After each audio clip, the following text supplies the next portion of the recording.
Sins of Commission by R.D. Wingfield, with Alan Dudley as Mr. Merry. Sins of Commission.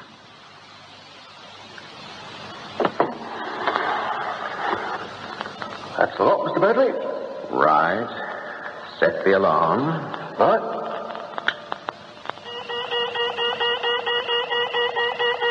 Shut the inner door. Right. All out.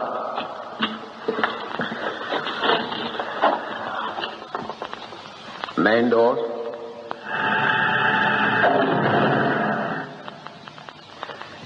Thank you, Fletcher. Right, gentlemen. Let's set the three-part combination lock and we're safe for the night. You first, Jordan. Okay.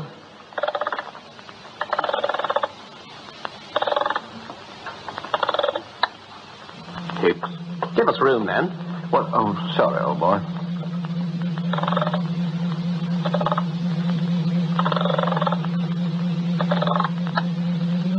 And now me.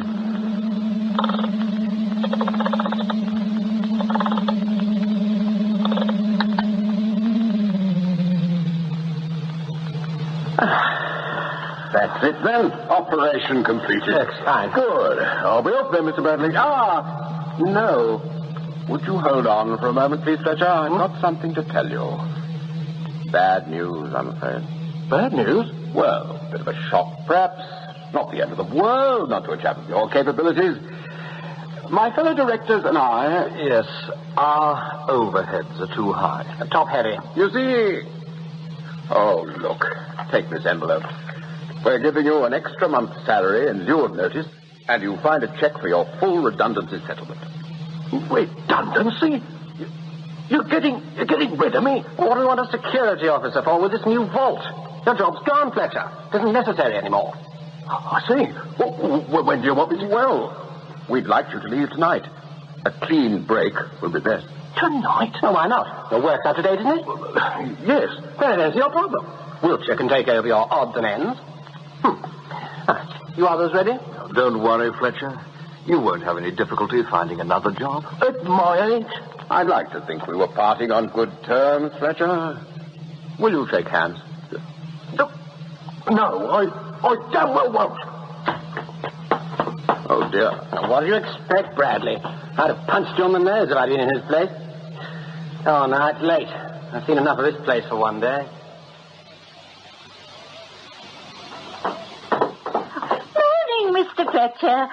A letter for you. Oh, another company declining my services, I imagine. Which could be good news. Not if it's addressed to me, Mrs. Mack. I've had 4 weeks of bitter experience. I'll get you breakfast. Yes. Post-haste employment agency. Don't remember writing to them. Still, there's been so many. Further to your recent application, we now feel we have a proposition which could interest you. Could you kindly call on our Mr. Merry on the 15th at 11 o'clock? The 15th. The 15th? That's today. Mrs. Mack, I've got to go out. No time for that, I'm afraid. Now, keep your fingers crossed for me. It could be a job at last.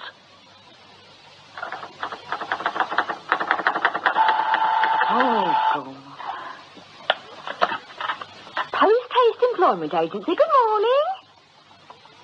Yes. Sorry, love, it's been filled. Might have something for you tomorrow. Goodbye.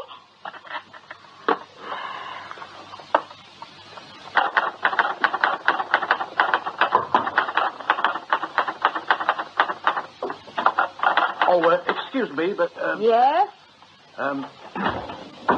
Good morning. My name's Fletcher. Your Mr. Merry wrote to me. Have you got your letter? Oh, yes. Ta. Half a mo. Mr. Fletcher's here, Mr. Merry. Right. First door on the right is waiting for you. Oh, thank you. All right. I've only got one pair of hands. Come in. Post-haste employment agency. Mr. Merry? Help you. That's right. Oh, my name's Fletcher. Mr. Fletcher, what a pleasure. Come in, come in. Oh. Bang on the dot of 11. That's what I like to see. Please sit down. Pleasant journey? Yes, thank you. Splendid, splendid. You're not fixed up anywhere, are you? No. Thank goodness for that. Sorry the appointment was at such short notice. The damn girl couldn't find your number. Oh, the phone's under my landlady's name, Mrs. Mack. Ah, that explains it. And I thought it was incompetence. She'll never forgive me. You'll take coffee. That's very nice of you. My dear chap, it's my pleasure. Ah, Jean, do you think we could have 2 copies? Oh, never mind that. Let it ring. You usually do. Well, quick as you can. Staff aren't as willing as they used to be. You know, it's damn good of you to come at such short notice. I've been to quite a few agencies since losing my job, Mr. Merry, and my reception has varied from mild disinterest to downright hostility. Ah, yes. I'm rather overwhelmed by your enthusiasm. My dear chap, you should have come to us in the first place. We flatter ourselves we can instantly recognize a man's true worth. We charge 10%, by the way. I hope that's all right. 10%? Our fee. 10% of your earnings. It's the usual thing. Well... If we don't get you a job, you don't pay us anything. Keeps us on our toes, you see. Yes, well... I'll get Jean to make out the form. Never there when you want her. Come in. I've been trying to get you on the phone. I've been getting your coffee. I can't be in 2 places at once. Well, that is true, of course. Stick it on the desk. Thank you. Would you make out a commission agreement form for Mr. Fletcher? The first chance I get amongst my many other jobs. Good girl. Your phone's ringing. I can hear it. Yes. A heart of gold, really, if you've got the patience to look for it. Your coffee. Thank you. Yes. Oh, I say, this is disgusting. We get it from one of those machines. Jean used to make it herself, but it was worse than this. Drink it while it's hot. Oh, yes, of course. Now, how long were you with your last firm? 19 years. 19 years.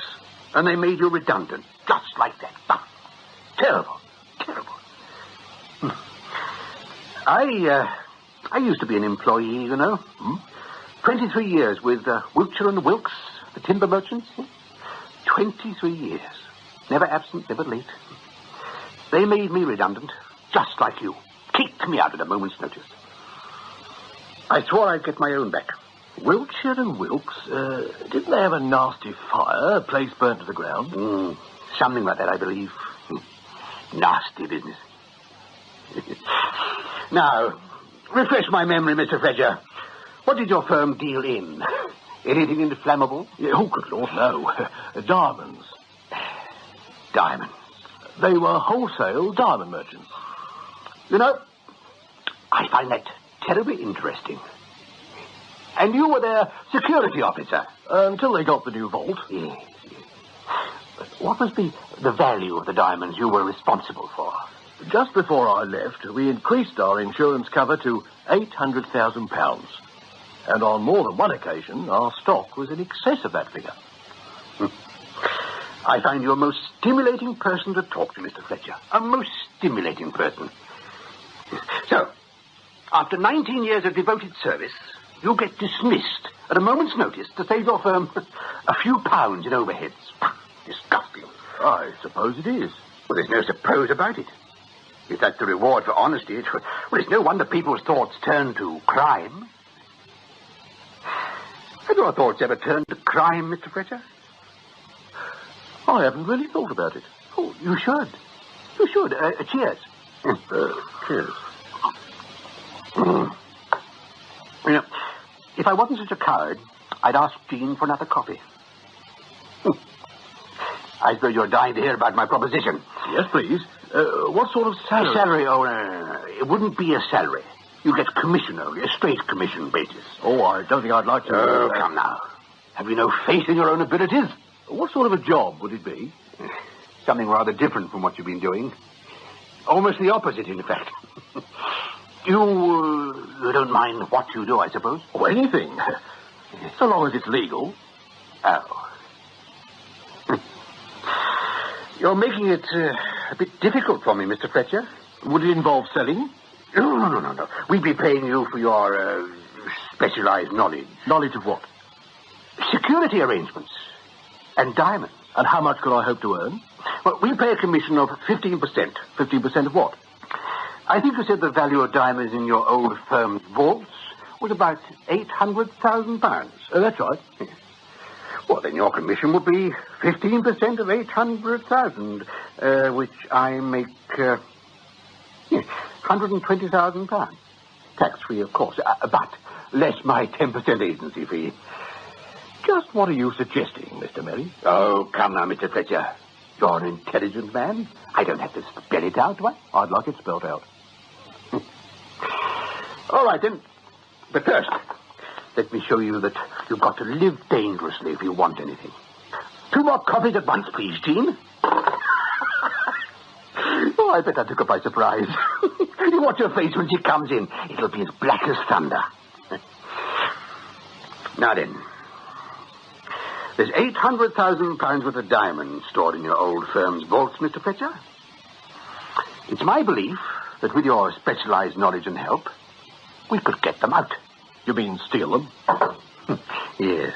I do seem to use a lot of words where one would do. Come in, Jean. Ah, what a treat to see your smiling face. I'd like to remind you, Mr. Merry, that I'm employed here as a switchboard operator, not as a waiter. Well, then just put the copy on my desk, Jean, and return it at once to your chosen profession. No. Hold on, miss. Hey? Would you mind not leaving us? I'd like a witness. Now, Mr. Merry, would you mind repeating in front of this young lady the suggestion you just put to me? You make it sound like something improper, Mr. Fletcher. I merely told you that if you helped us to steal some diamonds, you get 15% of the take. Did you hear that, miss? 15%? You're mad. We do all the work and he gets 15%. Oh, but he's vital, Jean. Vital. Oh. The whole thing would fall through without his cooperation. Well, 10% would have been ample. Oh, I think we can afford to be generous. There'll be plenty to go around. Good Lord. Oh, I say you're not leaving us, are you, Mr. Fletcher? I don't think there's any more to be said. Well, you don't have to make up your mind right away, of course. But we'd appreciate a quick answer. You might as well know I'm going to the police. If you think that's the right and proper thing to do, by all means do it. But you'll be making a fool of yourself. And you'll be wasting the time of a body of men for whom I have a great deal of respect. Jean and I are marvelous liars, you know. To save time, may I phone from here? Well, I prefer it for you as the one on the switchboard. My work must go on, you see. You'll get it for him, would you, Jean? And then come back and take some letters while we wait. Oh, I say, you didn't set the machine for oxtail soup, did you? This coffee tastes even stranger than usual. And if there's any other way we can be of service, please don't hesitate to blah, blah, blah, the usual rubbish. Now, the next one. Yeah, that sounds like the flat feet of the law, Jean. You better nip through the other door. Right, Mr. Merry. Just a tick. You can take the cup. I don't know how you can drink that stuff. The secret is not to let it touch your tongue. Off you go. Oh, all right. The great dictator. Dear. In here, officer. Well, do you mind going through reception, please? This is a Oh, good Lord, Mr. Fletcher, how are you? This is the man, Sergeant. All right. Leave this to me, please. Is your name Merry, sir? That's right. Merry by name and merry by nature. But, Graham, sir. Detective Sergeant Graham. Do you know this gentleman, Mr. Merry? Ah, he knows me all right. Yes, of course I know him. His name's Fletcher. He's applied to us for employment. Sorry, Mr. Fletcher. Nothing for you yet. This gentleman has made a very serious accusation against you, sir. Oh? He tells us that you have invited him to join with you in a conspiracy to steal some diamonds to the value of approximately £800,000. Oh, Mr. Fletcher. You deny it, sir? Well, of course I do, Inspector. Sergeant, sir. Sergeant, yes. I won't press charges against him. I feel sorry for him. It must be a great strain losing your job in these difficult times. If I had anything to offer, Mr. Fletcher, you get it, you know that. But taking it out on us like this, well, I thought better of you, you know. He's lying, Sergeant. He put that proposition to me barely 30 minutes ago. Please, Mr. Fletcher, let me handle this. Mr. Merry, was this gentleman with you this morning, sir? Oh, no. Oh, dear me, no. He was last in here, I'll ask my secretary. She'll know. I don't think that's a nice thing to say, Jean. Now, would you mind popping in for a minute? Charming girl. She'll soon sort it out. Yeah? Jean, come in. This is Detective Inspector Graham. Detective Sergeant. Sergeant, yes. Well, your promotion is not too far away. I don't know if you remember the other gentleman, Mr. Fletcher. Yes, I remember him. He's got a good memory for faces. Now, when was he here last, Jean? Well, I can look it up in the book. About 4 days ago, I think. That's right. Last Thursday, yes. He was throwing his weight about because we didn't have anything to offer him. I was here today. You know I was. No. Why don't you take it easy for a few days? You've obviously been under too much strain. He's lying, Sergeant, and she's lying. If that's so, we can soon prove it, sir. Could I look at that book you mentioned, miss? I'll go and get it. No. I'll come out for it. I'd like to ask you a few questions on your own. Well, thank you very much, miss. You've been a great help. Not at all. Oh. Come on, Mr. Fletcher. Right. Hello? Post Employment Agency. Can I help you? Well, Mr. Fletcher, none of this seems to bear out your story. They're both lying. So you keep telling me, sir. Do you wish to persist with the charge? Oh, there doesn't seem much point, does there? Not for me to say, sir. Oh, yes. You don't believe me, do you? What was your speed? All right. I withdraw the charge. There's no point in going on. If that's your decision, sir. It is. Yes. If you should change your mind, just let me know. Well, goodbye, sir. I'd try and take it easy if I were you. Well, thank you for trying anyway. Going. Goodbye, Sergeant. Clerical? If I'm afraid only the filing. It's a filing class, I think. No, that's what it is. Come in. What are you doing now, dear? Sergeant Graham. Where's Mr. Fletcher? He's gone, sir. He's decided to withdraw his allegations. Lack of evidence. Oh, good. That's being sensible. Very sensible. I thought you were going to be an inspector. No, Sergeant. Police wouldn't send an inspector on a thing like this. Well, you should know, of course. Sorry if I nearly messed things up. Anyway, well done. Very well done. I'll get your money. £9. Hold on. We said 10. Less my agency fee. Overhead, you know. There. Any more jobs? Nothing on the books at the moment. But keep yourself free after next week. Mr. Fletcher's going to turn up trumps. You think so? I know so. And in this instance, diamonds will be trumps. I'd keep an eye on him if I were you. If he phones the police from his home, we could be in real trouble. My dear Graham, I don't expect you to do the worrying for a mere £10. That's what my commission's for, to take that off you. It's all taken care of. Harry's keeping an eye on him, and we'll get his phone tapped. I must get phase 2 into operation, so he'll come cap in hand to us in, 7 days? Fancy a coffee? Good morning, Mrs. Mac. Beautiful day. Beautiful? It's pouring. Just what we want. It'll freshen us all up. Well, I must say, I'm glad to see you back to your old self again. You've been a changed man since you got this new job. It'll be good to start work again. I'm looking forward to next Monday. I'll get it, Mrs. Mac. Oh, thank you, dear. 2940. Yes, speaking. Oh, hello, Mr. Davis. What do you mean? But you promised me. You told me I had that job. I see. Yeah, I see.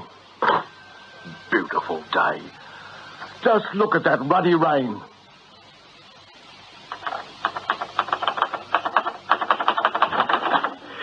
Morning, team.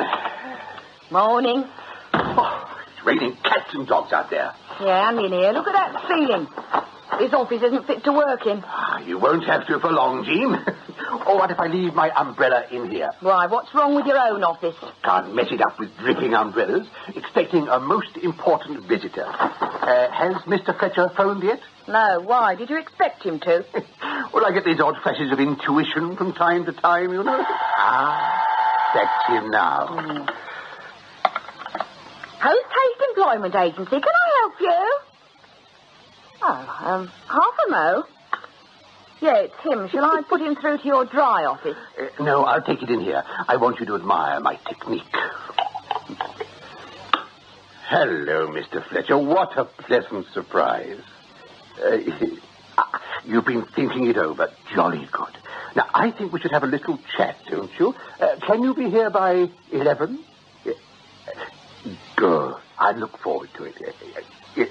Goodbye. For he was lost and is found again. The patted calf is 11 o'clock, please, Jean. Coffee for 2. How'd you do it? The poor wretch has had a terrible disappointment. He was promised a really marvellous job at Fenton starting Monday. Then they phoned him today and told him he wasn't going to get it. Shocking thing to do, really shocking. By the way, we owe Bill Davis of Fenton's £50. Send it to his home in a plain envelope, would you? Less the commission, of course. Sometimes I don't think you're very nice, Mr. Merry. I have the odd doubt myself now and then, but it soon passes. You better buzz around and get the others in, Jean. We start talking business today. Come in, Mr. Fletcher, come in. Wretched morning, isn't it? What shall I do with my umbrella? Stick it in reception. Jean won't mind. Right.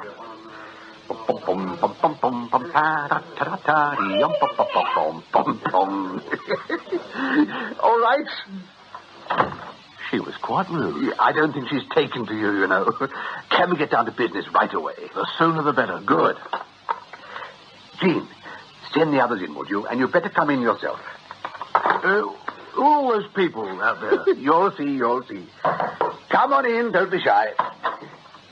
That's right, gentlemen. Find yourselves seats.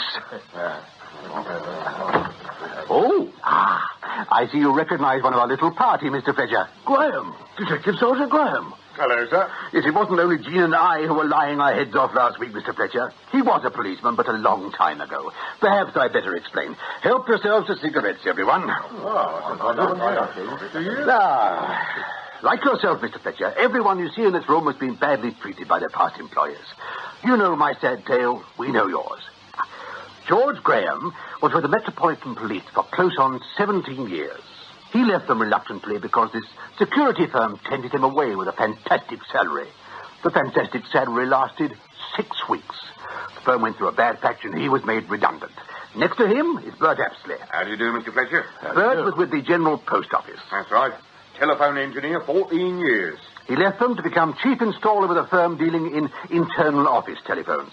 The firm went broke. The directors stripped the country, taking their employees' wages with them. Never even stamped our card. Bert tapped the phone when you made your 999 call last week. Beautifully done, wasn't it? Yes, it was. And then we mustn't forget Jean. He doesn't want to hear about me. Well, of course he does. He's very interested in you. Pleaded to be allowed to put his wet umbrella in your office. Jean was private secretary and general dog's body to a handbag importer. One-man business. She did everything for him.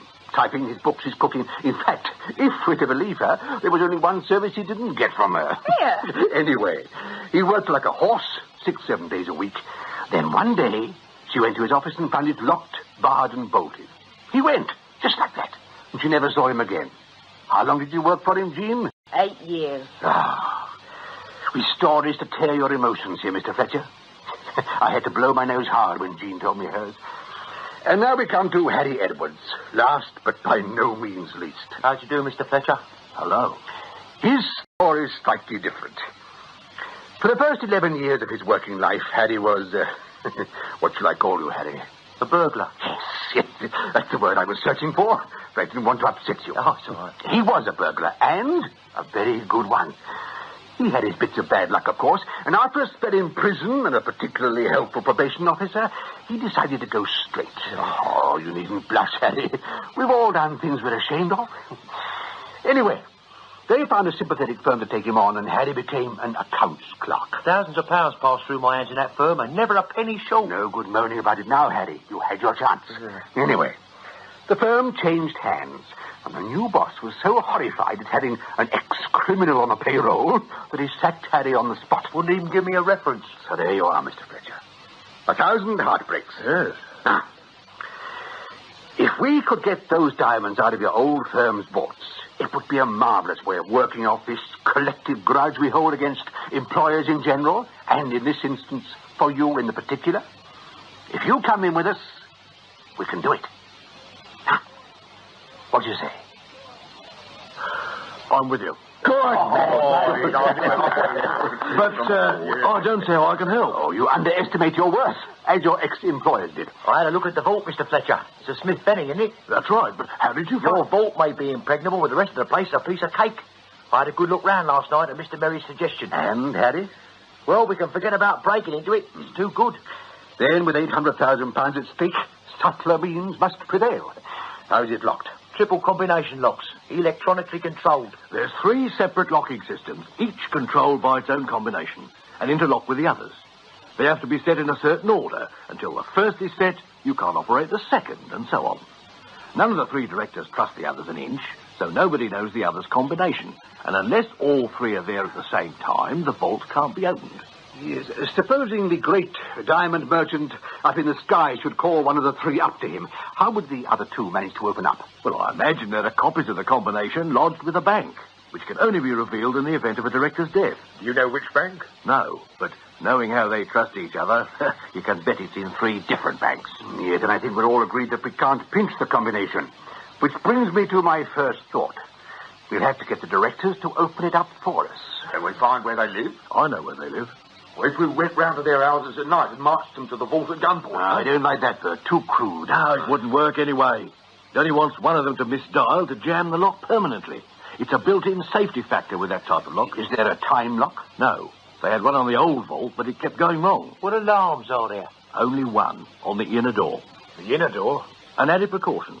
We set it just before locking the outer door. It's connected straight through to the local police station. How annoying. Any chance of some delightful person forgetting to set the alarm one night? I'm afraid not. There's an audible warning device that bleeps if the outer door is locked without the alarm being set. It also bleeps away if you try to lock up with the inner door open. But there must be some way of switching this wretched alarm off. When you opened up each morning, for example. There's a conceal switch, but inside the main door, of course. Of course. Do you know where it is? Well, naturally, You're an asset to our team, Mr. Fletcher. Gentlemen, I see a light at the end of the tunnel. I believe I know how we're going to pull off this job. But before we go any further, perhaps I'd better restate once again how the spoils are to be shared to avoid any possible misunderstanding. You all get equal shares, 15% of the total take. As head man, I get slightly more, 25%. The reason I get more will become obvious as you gasp in wonder when I reveal the details of my ingenious plan. Oh, and before I forget it, I also get 10% of your shares. Agency fees, you've all signed the forms. Yes, we've all signed the form. All these wretched overheads, you see. Anyway, the plan. Now, in my old job, I was once called to the office in the dead of night by the police. I was on their records as a key holder, and there was a suspected break-in. False alarm, as it happened. You said you could get hold of a police uniform, Graham? That's right. And it shouldn't be too difficult to mock up your car to look like a police car.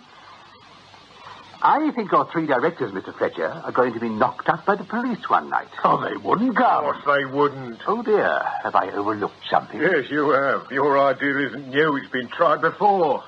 So the police have come to special arrangements with key holders where large sums of money are involved. They do it with banks, for example. How does this special arrangement work? By a code word. If they want the key holder to turn out, they don't call it his home. They phone. And to show the phone call isn't fake, they use a previously agreed code word. It might be, monarch, for example. Yeah. They phone the key holder, say the one word, monarch, and then hang up. Now, the key holder has got to assure himself that the call is genuine, so he phones the police back and says, I've just had a monarch call. That's right, sir, says the police. It was us who phoned. Would you go to your office right away? How ingenious. Yeah, and foolproof. Oh, no. Nothing's foolproof when £800,000 is at stake. Any difficulty in tapping their phones, Bert, and pretending to be the police? Oh, piece of cake. One hurdle overcome. And what is the code word, Mr. Fletcher? I know what it was, but it's changed every week. That's it, then. Patience, Harry, patience. If it's changed every week, Mr. Fletcher, someone must keep a list of the words to be used. Of course. The police have one, and Mr. Bradley has the other. But he keeps it locked up in his desk, and only the directors are allowed to see it. What? One of those tuppenny little office desks, plywood bottoms to the doors, locks you can open with a paper clip. Well, it's the usual type of office desk, yes. You tell me how to find his desk and I'll let you have a copy of the list tonight. He's all smiles again. Now you see, Mr. Fletcher. An excellent morning's work. Now, the last item on the agenda is when do we do it? It's Friday tomorrow. As good a day as any, I think. The place will be shut for the weekend, so we'd have a bit more elbow room. So, Friday it is, eh? Yes. Oh, right. Good. I don't think we'll be missing much on the telly. Now, who says a nice cup of coffee? Jean? Jean. Jean.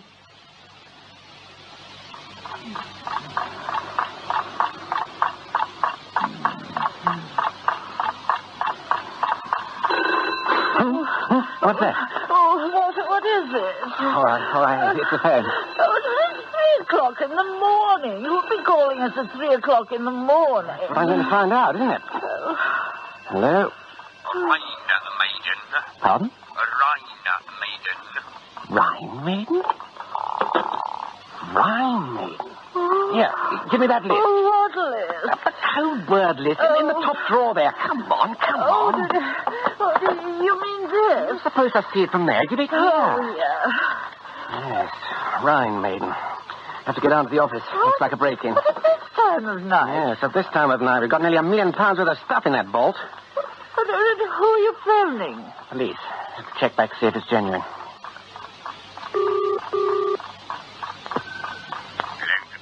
My name's Hicks, Associated Diamonds. Was it you who phoned me? Oh, yes, Mr. Hicks, code word of Rhine maiden. A reported breaking into your work, sir. Haven't got the full story yet, but would you get there right away? Report to Inspector Merry. Inspector Merry. Right. I'm on my way. He's on his way. Good. Now the next one, Mr. Jordan. Good. It's freezing down here. Think of the money, Bert. That'll warm you. I hope he's in. He's in. We've been watching his house. Rhine maiden. Rhine maiden. I'll wait for him to phone back. I hope he hurries. We're falling behind schedule. Graham hasn't turned up yet with his police car, and Hicks will be here any minute. Yeah. Langton Police. Yes, Mr. Jordan, we made that call. A reported breaking into your office. Could you Mr. Merry. right away, please? Mr. Merry. Speaking to Jordan. Where is he? Down the manhole, Mr. Fletcher. Merry, He's tapped the lines to the local police station, and is intercepting their calls. Now, did you fix the alarm all right, Harry? All done. Fine. How do I look as a detective? Oh, very plausible. You shaved off your moustache. A little disguise. Let's hope the Lord tempers the wind to the shorn man, eh? A police car approaching. I know, it's all right. It's George Graham. No, it's not. It's a real one. What? Into the doorway, quick. You'd better stay down there, Bert. Let's hope they don't notice the manhole covers up.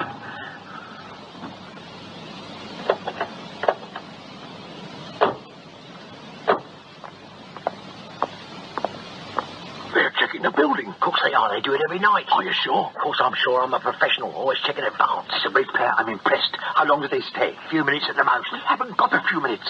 Hicks will be here soon. Just how lucky if he reports direct to the real police. Oh, what a tangled web we weave. Bert signalling. There's another car coming. That'll be Hicks. Oh, dear, oh, dear, oh, dear. Relax. The police are going. Then get them. Hurry. There's Hicks' car turning the corner.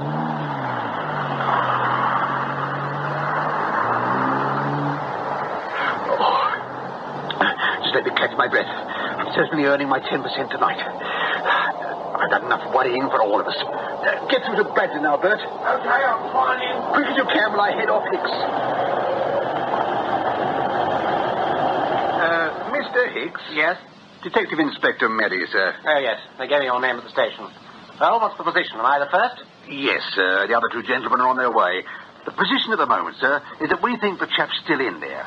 We've got the place surrounded anyway. I saw one of your cars turning the corner. Yes, sir. I send it back to the station for reinforcements. Now, as soon as they arrive and we get our villain, I'd like you and your two colleagues to come with us to check the vault. I see.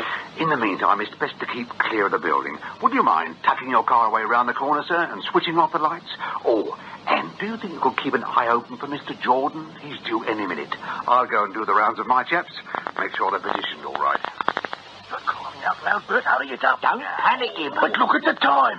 What's the delay? Hey, we can't get through to Bradley. Why is that, Bert? I don't know. Wait a minute, I'm trying again. No, unobtainable. He's phoned out of order. It's all going wrong. Oh, come now. We've got two of them here. But two aren't any good. It takes three to get the vault open. No chance of getting through on the phone, Bert? No, none at all. Well, Hicks and Jordan are waiting patiently round the corner for us to rob them, so it's only polite we get cracking before they decide to go home. Yeah, police car coming. What? It's all right. It's our one this time. Sorry I'm late. There's a real police car cruising around. Yes, they're as thick as thieves tonight. I must say, I like the car. Most impressive. Now, tell me, George, what would the police do if they couldn't contact the key holder by phone? Go and fetch him, I suppose. Good, because that's what we're going to do. You've got that other police uniform? Yes, in here. Hey, all right. Harry, put it on, will you? No conscientious objections, I hope? Oh, no. You're going to be our entire police force surrounding this building, so spread yourself out a bit. Right. We'll stop on the way around and say a few soothing words to our friends round the corner.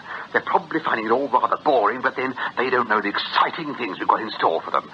You better stay on the line, Bert, in case Bradley's phone decides to work again. Yeah, all right. And you, Fletcher, stay out of sight. All right. We don't want them recognizing you. Right, George. Off to Mr. Bradley. Knock again, George.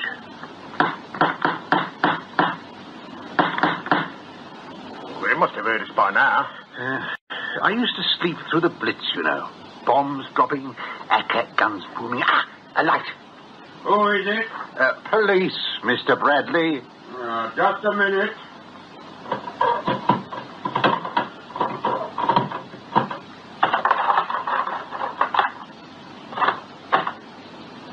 Now, keep back in the light where I can see you. No need to get alarmed, Mr. Bradley. Nothing to worry about. We are police. And I hope you've got a license for that gun. Do you know what time it is? Oh, only too well, sir. Sorry to disturb you, but there's been a break-in at your premises, and we'd like you to come down. Keep back. Why didn't you adopt the proper procedure? We couldn't get through, sir. Your phone seems to be out of order. What's the code word? Rhine Maiden. That's good enough for me. Well, hang on a minute while I fling some clothes on. And you needn't worry about this. It's not a real gun. It's all right, Mr. Bradley. We're not real policemen. How much longer are we going to be kept waiting? About time. Bradley. Hello, Hicks. Jordan. Quick, before that inspector gets out. Were you phoned by the police? I was already here. You phoned them back to verify? Of course we did. That's all right, then. I was a bit worried. Everything all right, gentlemen? What the hell's been going on? You've been stuck in this side street for over an hour. I'm sorry about that. Mr. Bradley's phone was out of order. We had to go and collect him. Are you sure our building's surrounded by police? I've had a quick look around and haven't seen a soul. Inspector, Yes, Constable? we think he's got away, sir. What?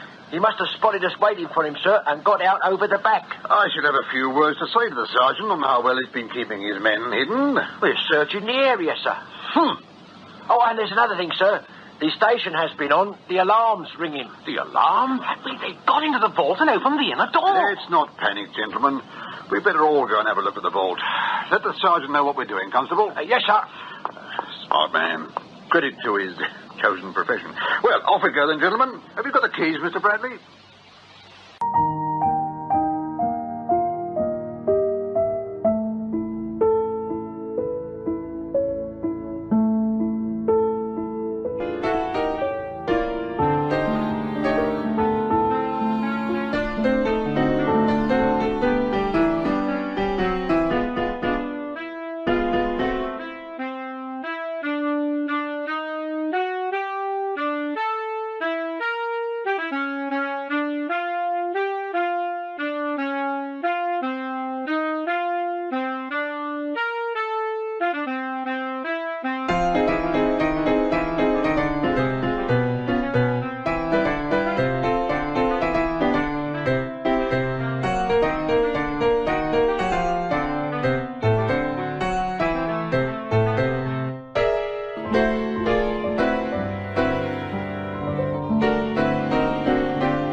That's the alarm, all right. Outer door's still shut.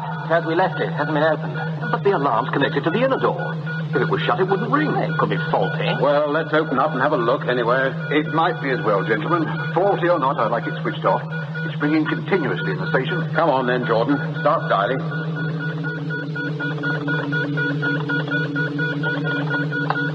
X.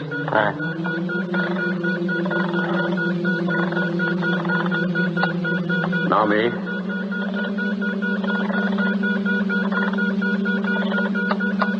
Right.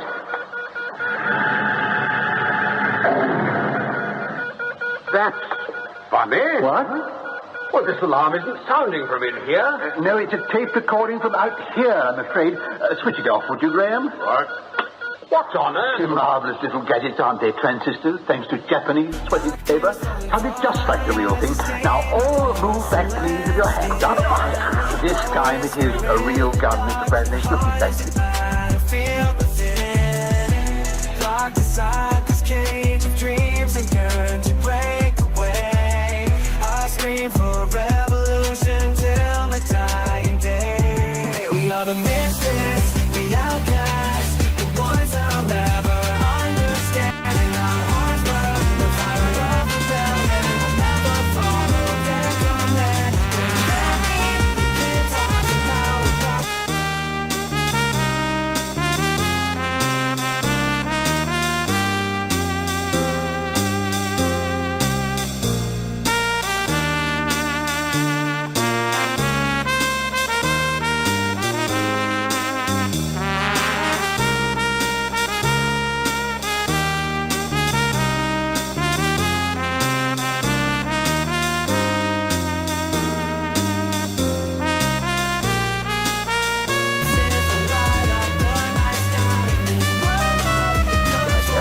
Now, let us switch off your alarm.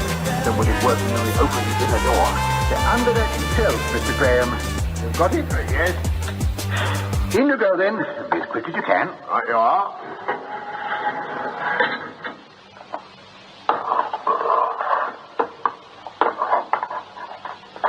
You won't get away with this, you know. I hope we will. We've been to so much trouble. Is that bag going to be big enough, Mr. Graham? Just about. Yes. That's a lot. First class. Out you come, then. And in you go, gentlemen. What do you mean? They're not going to shut us in there. I'm afraid so. We want a good start. But we'll suffocate. Of course you won't. There's plenty of air. Come on, please. No. You'll live longer in there than out here with a bullet in you, you know, Mr. Jordan. There. We'll get the police a ring in a couple of hours so that they can let you out. You'll know the real police when you see them. They look much the same as us, only there'll be more of them. Mind the doors.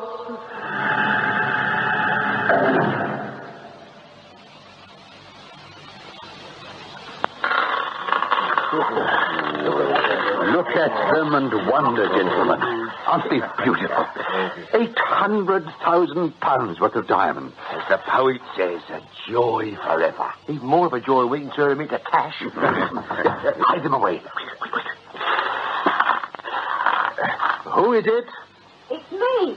Please. Oh, let's hurry in, Harry. Well? He's not there anymore. Packed his bags, left during the night, and his landlady doesn't know his new address. What's this about him? I'm worried about Mr. Fletcher. He disappeared rather suddenly last night and hasn't bothered to turn up to the share-out this morning. Perhaps the police have got him. Oh, you're cheerful. He was a bundle of nerves about last night. I expect he's got cold feet, knocked it. What do we do about his share? We can't give it to him if he's not here. Before we start smacking our lips at the thought of bigger portions, let me just say that I always treat others as I would wish them to treat me. We'll put Fletcher's share to one side. There's over £750,000 worth of carbonized glitter there. More than enough for all. Now, it may be a bit early, but I don't think a small celebration would go amiss. There's a bottle of champagne in the fridge, Jean. Right. Pass those glasses, will you, Harry? Who is it? Solid Goldberg. It's all right. Let him in. Let him in? What about? I'm letting him buy a few of the stones so we can have some ready money to tide us over. Good morning, Mr. Goldberg. Morning. Celebration? Champagne. Will you join us? At 11:30 in the morning? No, thank you. Pity. You've brought plenty of cash with you, I hope. Let us see the stuff first. Of course. Now. Beautiful, aren't they? Uh-huh. Mm-hmm. Oh.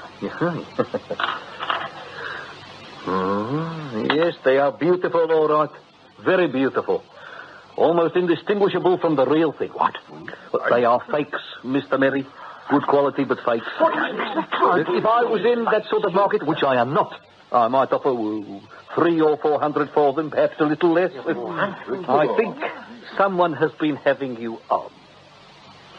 Say when, Fletcher? When? When? Well, here's to our success.